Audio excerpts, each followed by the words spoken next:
Mike, Brook, and Amari discuss the importance of breaking up the daily grind with either a nap, a walk, or working out. At the office, we talk a lot about the illusion of being busy, where you think you're being more productive than you really are. Don't force yourself in the afternoon while you're half asleep to blow through your work.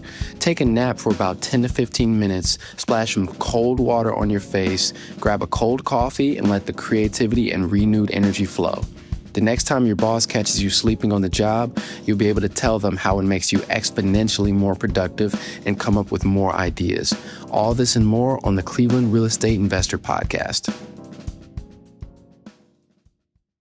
Hi, everybody. This is Mike Riley. I've got with me Brook Riley and Amari, our engineer and assistant controller to Brook.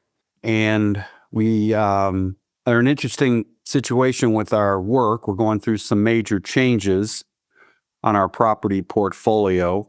We are selling off a lot of our properties, and we're once again reinventing our business. We're still into real estate. We're still managing a few properties, but we are being very selective in terms of the deals we're doing.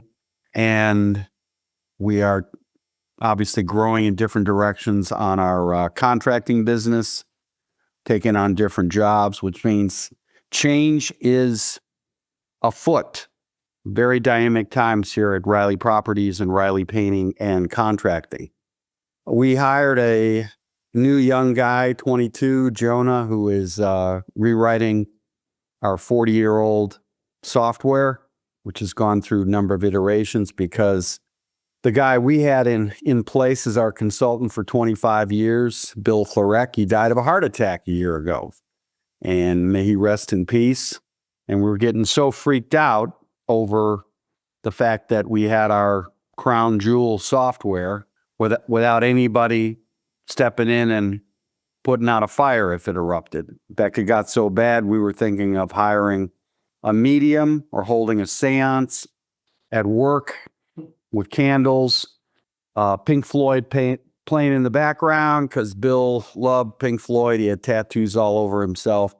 But instead we found Jonah, and Jonah's doing a great job. He's about 3 weeks in, rewriting the code, and it forces us to kind of rethink how we're going to organize our business accordingly, our processes, our databases, what kind of reports we want to do, how we're going to look at it, because this software is, like I said, it's 30, 40 years old, and there's a lot of stuff we don't even use anymore. So change is everywhere. And one thing that's become very clear is we're going to have to devote some time every day to taking a nap and actively thinking about what we're doing. So we're making our young programmer take his nap. Brook has a soon-to-be 1-year-old, right, Brook? So you're telling your son to take a nap. We're telling our new hire to take a nap. Amari takes a nap. I take my power nap around 3 o'clock.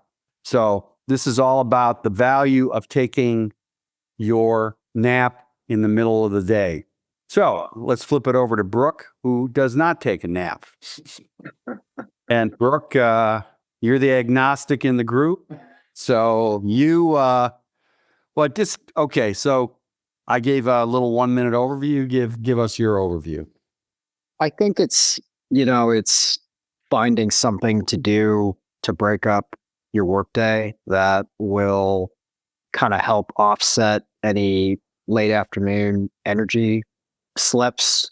So for me, I don't like taking naps. I find that working out after working 4 or 5 hours, I come back from my run and I'm just, I've got my Celsius energy drink, and I'm just powering through, emails, spreadsheets, getting back on texts. So I think for me, it's, anyone out there who doesn't like taking a nap, it's just finding a healthy solution that will, kind of make you more productive in that second part of the day.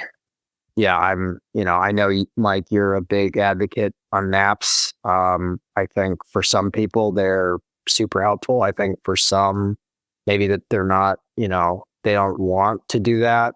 But it's finding a different kind of solution. And honestly, like after, I don't know, I'm up by 6:30. So after like 6 hours, I'm pretty useless. So having that kind of break for me, I come back in the afternoon and, I feel a lot more energized. And, you would think going for a long run, you come back and, you feel exhausted. For me, I find it to be the opposite. My energy levels are a lot higher. And so I found something that works for me. And I think that's the most important thing.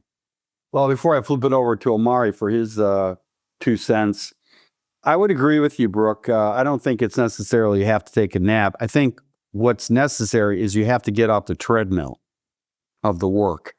You got to start climbing the tree and seeing the forest and not just looking at the bark on the tree.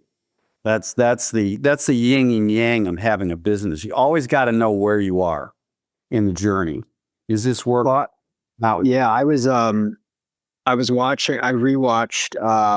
that movie Air about Nike and Michael Jordan. You see that movie? Yep. I don't remember. I've only seen it one time. So, well, I find too another benefit of going for a run or working out, or I'm sure for you, Mike, taking a nap is if I have a problem that I can't solve, I'll go for my run. I won't be thinking about it. I'll be listening to my podcast. I'll be listening to some music.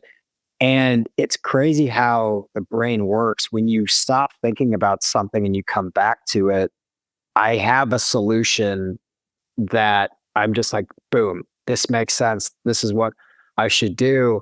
And in that movie, Phil Knight was contemplating whether he should use all of his resources in basketball to sign Michael Jordan instead of dividing up, the 250,000 and sign a couple of other random draft players. And Matt Damon, he came back to Matt Damon and said, okay, I thought about it. I'm going to give you the full amount. Go sign this kid. And Matt Damon said, well, how'd you come up with that? And he said, I went for a run.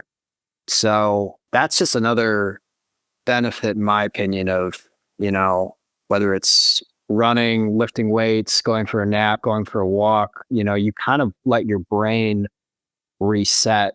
And problems that you have, I'm not saying, you're going to solve all your problems, but I would guess that, you'll at least come up with a better solution after you do whatever you do versus trying to stress through it and rush it and coming up with a solution that maybe isn't the right approach. I want to add one more thing and then I'll flip it over to you, Amari. The most important thing to mix with the nap or meditation or getting off the treadmill process is give yourself permission to solve the problem. Tell your brain that I got to figure out fill in the blank. Basically, you're not coming up with an excuse. Oh, well, I don't know. We're never going to find this. This is a waste. Don't get negative. Get positive. There's a solution. There's a solution. It may not happen overnight, but, for us doing more sublets on properties, that all came from, we had to figure out, where one of our key people, Lindsay, works. How's she billing her time? Are we making money in what she's doing? And we had to make some tweaks. I knew we had to make tweaks because the numbers we're getting back were underperforming in this sector of our business. And giving yourself permission to see on a wider spectrum is very important. And then you let your brain work. And that's why taking that nap or working out, maybe even splitting your day. The first half is your drone routine work. I got to return these phone calls. I've got to do this. I've got to get this estimate out. Got to make these phone calls. Then you work out. Then you take your nap. And then you give yourself some think time, an oasis. And maybe even have a couple of days where you just say to yourself, or you say to your wife or husband or whatever, and you say, look, I'm going to be working late tonight. I'm going to get home around 7. I'm going to pick some takeout, and you give yourself that 3 hour, 2 hour oasis of time to really process it. You've had your nap, you've had your workout, the phone's not ringing, people have left the office, you're there with your own thoughts. And it'll probably take you a half hour to get into the zone. Get your legal pad paper out, you're looking at some spreadsheets, you're looking at different numbers. It allows yourself to reorient these goals that you have, tweak the pathway you're taking. But having that positive, there is a solution out there. I just need to find it, and I need to allow myself the time to think about it. Amari, your thoughts? Yeah, I would say on the religion of naps, I'm kind of in between you guys because I get where Brooke comes from about some of the grogginess you have to kind of fight through. And then I've also had successful moments of taking naps where it's refreshing. I learned for me, like the key with taking a nap is really you just barely falling asleep. You're kind of grazing against falling asleep versus just completely falling asleep and then waking back up, forcing yourself up out of it, drifting in and out a little bit. But I think the main thing to be aware of is your circadian rhythm, is those moments where every day your energy's taking a dip. Yeah, usually between 2 and 3. That seems to be the norm. Right. And being aware of that and not saying, okay, well, still I have to force myself through this, for the sake of being productive, when in reality, you're being a lot less productive, and saying, okay, well, what system can I implement to kind of compensate for that, and not just compensate, but allow yourself some time away from the minutia, from the spreadsheets, from the emails, from this and that, and allowing all of those thoughts and information and problems you're trying to solve to marinate in the back of your mind while you're taking a nap, you're working out, you're going for a walk or whatever, and then you can come back fresh with a new perspective. So you kind of leverage that awareness of those energy dips and your own circadian rhythm instead of just trying to force your way. Yeah, don't be stupid and power through it. It's like the classic case of I'm not going to use the guy thing. It's a guy or a man or woman who's driving around a neighborhood who's lost, and stop and ask for directions. Right. Stop and think. Measure twice, cut once. I mean, fail to plan to fail. I mean, there are hundreds of sayings, mottos, cliches that always stress thinking, allowing yourself to think, allowing yourself to grow. And if you're not building in your routine, nap time, meditation time, workout time, whatever it takes, and I believe you, look at my naps last 10 minutes, maybe 15 minutes. If I've worked out, then I take a nap. That's a 15-minute nap. I need a little bit more time for my body to recover. But usually that 10-minute nap, I get that water in my eyes. That's important. And then I get that jolt of cold coffee or iced tea or regular tea, maybe zero sugar chocolate, a little piece of chocolate, and boom, it's liftoff time. And then, and you will find, I guarantee you, you will start thinking differently. But you got to stretch that thinking muscle. And when you're on your own, when you're managing your real estate portfolio, or you've got a small business or whatever, and you're on your own, you have to always be aware where you are. Is this working? Do I need to change course? Do I need to think about a different way of doing it? That is what goes with working on your own. And nobody's teaching you that. Nobody talks about this, but all you got to do is, hey, everybody, you're listening, just go on your laptop and just type in the importance of taking a nap. There are study after study after study. This stuff is solid gold. And you're going against the grain because conventional wisdom is you're going to power through it. That's dumb. Okay? You got to stop and think. Over to you, Brooke. No, I mean, I feel kind of like the odd man out here because, like you said, I don't take naps, but I just keep going back to you just have to find whatever solution that is during, the middle of the day, that kind of mid to late afternoon method, that works for you and that will make you more productive. So yeah, I mean, maybe one day I'll take a nap, but as of now, it's like what I have been doing works for me. So, I'm just going to keep doing what I like and what makes me, a good employee, a good husband, a good dad, good coworker. So yeah. Yeah, and if you got kids, you got family, whatever, you got a boss, just let them know. I need to have this break time. I'll be a better worker. I'll be a better, this is what I'm doing. Don't let people force you into, a hole.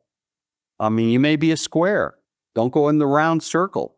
But at the end of the day, this is going to make you happier. It's going to make you certainly healthier. That's for sure. I mean, studies have shown taking a nap or working out every day is just helps you with your blood pressure, helps you with your emotional well-being. Always and visualize a treadmill. You've got to get off the treadmill. You can't be a hamster on a wheel. You got a hamster on a wheel. I mean, what are you doing? I think I'll give you a great example of a nap. One of my favorite stories is this happened like 20 years ago. We got this big contract, Riley Painting and Contracting. We got this big contract to painting a storage center.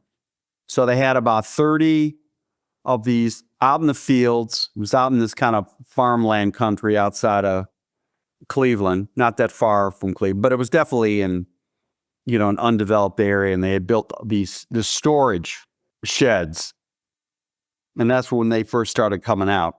We got a call. Yeah, we need all these units painting. Well, we had to wash them because there was a lot of mildew out there. Oh, how are we going to get water out? And we've got everything else. I mean, they had electrical plug-ins. So, for our spray equipment and trucks could drive out there, but we just didn't have access to water. Who needs water in a storage container area? And so I'll never forget it. I took a nap, woke up 10 minutes later with the solution. It was unbelievable. I'll never forget waking up, and I immediately thought, we'll hire Sparkle Wash, which is a company that specializes in washing. And guess what? They have water trucks. Called them up, got a price. Yeah, it'll cost you $1,000 to get these all washed. Fine. I added $1,000. I added on a little markup on the sub. And then we gave them a price, got the job. Bingo. I would not have came up with that if I didn't let it go and let my brain come up with options. Mm-hmm. So, yeah. How about you? Yeah.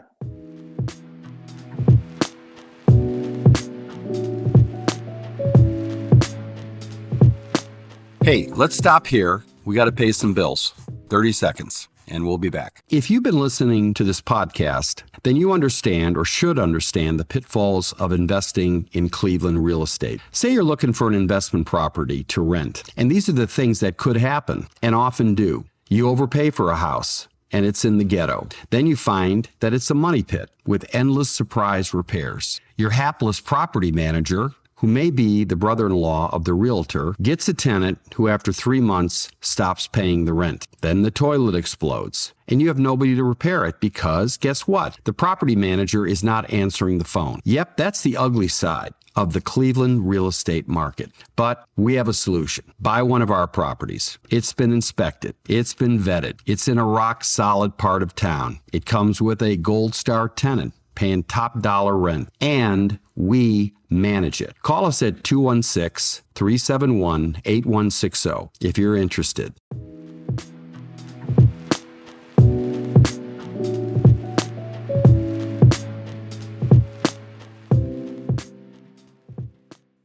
Mine are always like, examples like that is if I have, to send a somewhat testy email or respond to someone and, I'm kind of not getting anxious, but I'm like, how am I going to phrase this? And, I'll always go for a run. And it's crazy. Like I'll try it where I'll draft an email before my run, and it's kind of scattered and not direct.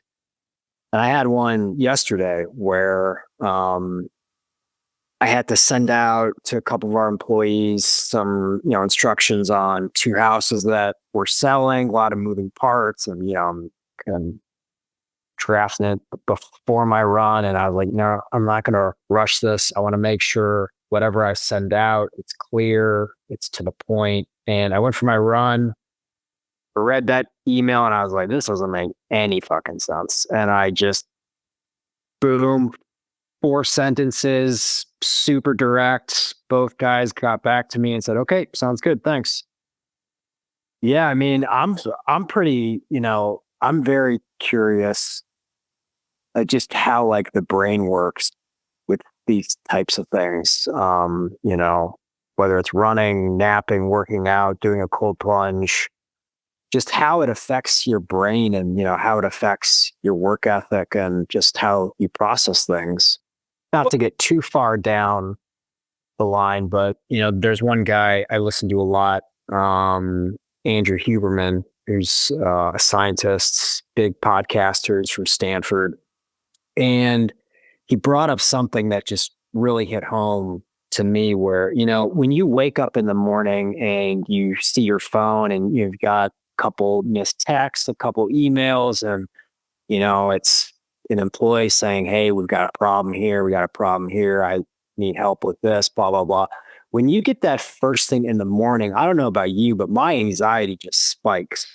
And he talked about that. And he said, the reason it seems so bad in the morning is because your brain is at a slower pace. It's not at its peak kind of, operating level. But if you get that same text, around 10, 11, or 12, it's not going to seem like, this big problem. So one thing I try to do is, I'll check my phone when I wake up, but for that first like 30 minutes, I'm trying hard not to look at my phone. I go outside, I get some sunlight, I do my cold plunge, grab some tea, and I'm kind of easing into the day. And then I'll check my phone, check my emails. And so, yeah, I'm very interested just like how the brain works with all this stuff.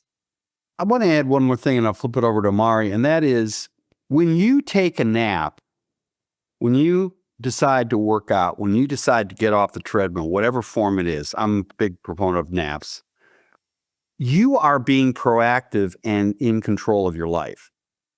You're not reacting. You're making decisions. I'm going to carve out this time. Don't bother me. Phone's off. That's it. And I think that is so empowering to figure you have control of your schedule. I think the other thing is when the shit's flying in the morning, problem with the customer, that is when the swamp has been drained and you're really seeing what is the fundamental problem here. Is there something that fundamentally needs to get changed? It's the same foreman. Here's another situation. Here's another situation. Here's another situation. It's like whacking moles with this person. And what you need to do is not react to it, but take a moment and think about, you know what? This person's got to get fired. Or this person has got to be told, don't call me at 8 a.m. Or this customer needs to tell, hey, we'll get back to you at noon. We can't get anybody out there. Now you're in control. You're in control. You're in control. There's some things you can't control. You can't control, you walk across the street, get hit by lightning. Okay. Some shit just does happen. But when certain shit happens, take a minute and think about it. There may be something there that fundamentally needs to be changed. When you're having the same argument with the person over and over again, what is wrong with simply saying, we're not talking about this at this time? Okay? We're not talking about it. Or, like they say in Al-Anon, I remember, getting in a fight with your wife or your girlfriend or whatever. You kind of say to yourself, I'm not getting involved in that. I am not getting involved in it. I'm going to walk away from that. Like you were saying, Brooke, about drafting this email, where you're going to give yourself some time to think about it. You are in control. And unfortunately, when you have your own business, when you are out there, you have your own real estate, you're dealing with these different people, you have to think about what is going on. And having a nap and having that space is a powerful tool to really get up on the treetops and look at what is happening below from a detached perspective.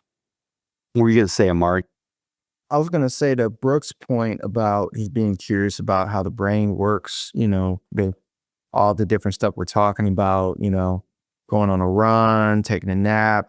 One of the things that I learned about recently, I think it's on TikTok actually, and talked about why when you go into another room, you forget why you went into that room. Yeah. The doorway effect. And it's just like the things that were like me and Mike are in Mike's office right now. So if you're thinking about something right now and you're like, oh, I got to go downstairs and get that printout. The office, the physical environment of the office is what's helping cue you to know, oh, I have to go get that printout. As soon as you step out the office, all of those physical cues go away and you're in a completely different environment and your mind is thinking about completely different things. And you're like, why did I leave the office again? It's kind of annoying a lot of the times when you forget that stuff, but the benefit of that is it helps declutter your mind completely. So now your perspective has changed. And when you go back in the office where you just left, your perspective is different. So I think, me and Brooke, we take, little trips outside and get some sunlight and just step out the office for a second. You go back in, you feel refreshed. Your perspective might be different. You might make that even longer with a run or a workout or a nap or something like that. But, as we've been talking about, something to break up just sitting in front of that computer, especially doing all this mentally tasking work, is essential. Right. And, a lot of times people say, well, how do you go to sleep? How do you actually take that nap? Mm-hmm. You got all these things on your mind. Okay. First of all, it's a habit you develop. Your body's telling you, man, I gotta take a nap here. It's 3:00. You're just feeling it. Right. Circadian rhythms kicking in. And your body wants to do what it did yesterday. If yesterday you're running, working out, it's telling you, hey, it's like the dog. I want to go outside and run. If you're used to taking a nap, it's going to want to do it. So you're building a habit. When you take a nap, I always find you write down, okay, what are you doing next after your nap? Just get it all out of your head onto, clipboard. I have all these little clipboard tabs that I use. All right, this is my moment-to-moment schedule that I'm doing. You get it out of your head. It's all on paper. You don't have to worry about remembering it. So that's cleared out. Before you go to bed, make sure you write down any problems you're working on. If you wake up, 10 minutes later, you're not going to sleep, you're thinking about something, get up and write it down. Not only write it down, but write down what you're going to do about it. Like, oh, I got to take care of this customer tomorrow. Okay, fine. You're going to call them at 9. What am I going to say? I don't know. I'll think about it at 9:00. You're always making a decision. You're not saying, well, I don't know what I'm going to do. Well, if you don't know what you're going to want to do, what do you think your brain is working on? It's working on a solution to that. That's why you can't go to sleep. Counting backwards from 100. Try that when you lay down for 10, 15 minutes. In fact, set your alarm for 15 minutes. I guarantee you, if you count backwards 100 to 80, go back, count back 100 to 80, in about 5 minutes or so, 6 minutes or so, you are going to be thinking about something like landing on Mars with Marilyn Monroe. It'll be so off the wall. And you'll know that you've arrived for that 1 or 2 minutes in that REM sleep. And all of a sudden, your fingers are going to feel warmer because you're not as stressed out. You're going to feel a little sand in your eyes. And those are all signs that you got to that level. When you get to that level, you can get up. Okay? You don't need to sleep for 20 minutes. If you're going to take a 10-minute lap, you'll be amazed to find out that you do all this, that you have slept for 9 minutes. It's amazing. I got this ocean waves that the ocean waves come in, it lasts for about 10 minutes, and then it changes into a thunderstorm. And then you can hear these seagulls. Seagulls in the background. I've been doing that for 20 years. Use ocean sounds, I call it. It's a little playlist. Invariably, when those seagulls hit and that thunderstorm starts, I have already hit that REM state. You just get into a habit. So yeah, like when we were talking to our guy, Jonah, we're saying to him, listen, I don't care if you go to sleep. You're going to put your phone away. You're going to turn it off and you're just going to lay down. That's it. And, we saw him a couple days, later, he's coming groggy, he hasn't developed a 10-minute nap yet, but at least he's, okay, fine. Hit yourself with some water in the eyes, go outside, get juiced up, come back to it. Final thoughts, Brook? Something that I would encourage everyone out there to experiment and find the method, that works best for you, and it's gonna, help break up your day and make you more productive. Final thoughts, Amari?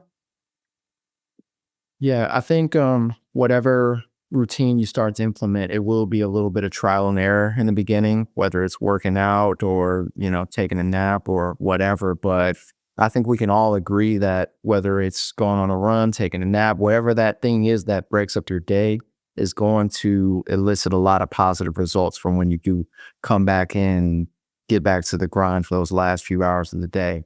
I mean, speaking of Jonah, that was one of those moments that I had after a workout, after cooling down, was just like spinning my wheels on trying to find programmers through Clarion Hub and all these different places, people in India, people in Syria, and all this like outsourcing. And that's the conventional wisdom. When you got to find somebody like that, it's most likely going to be someone overseas.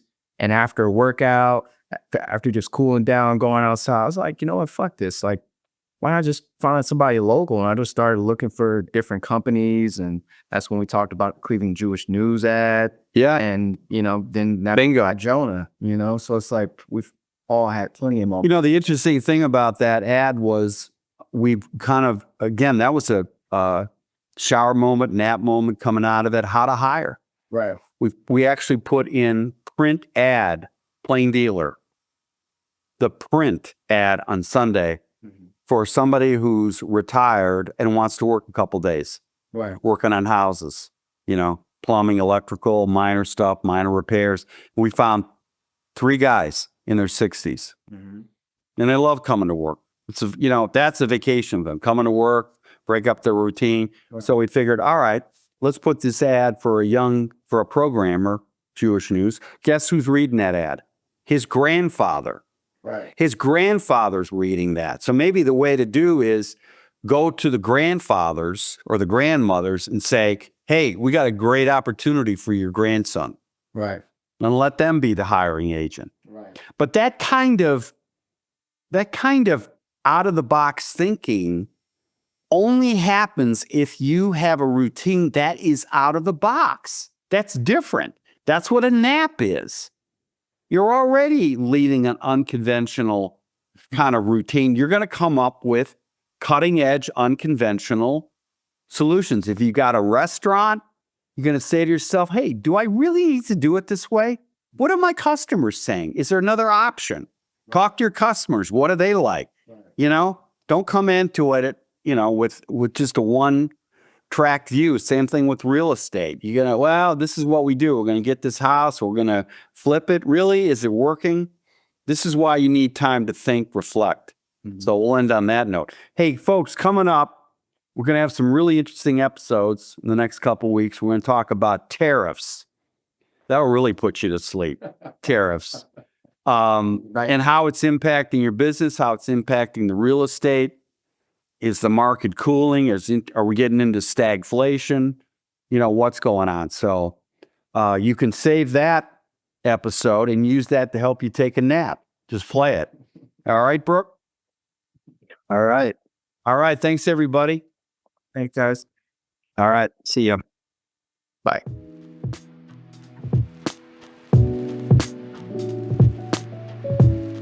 Thank you for listening to the Cleveland Real Estate Investor Podcast with Mike Riley. Please add our show or follow us on Spotify, Overcast, Apple Podcast, or Spotify. Leave a like or comment on the video. All engagement is appreciated. Subscribe to us on YouTube as well for video content coming soon. For any Cleveland listeners or Cleveland Browns fans, you can check out our other podcast, Cleveland Browns Anonymous, for our weekly group therapy session. This is also on all the same platforms as the Cleveland Real Estate Investor.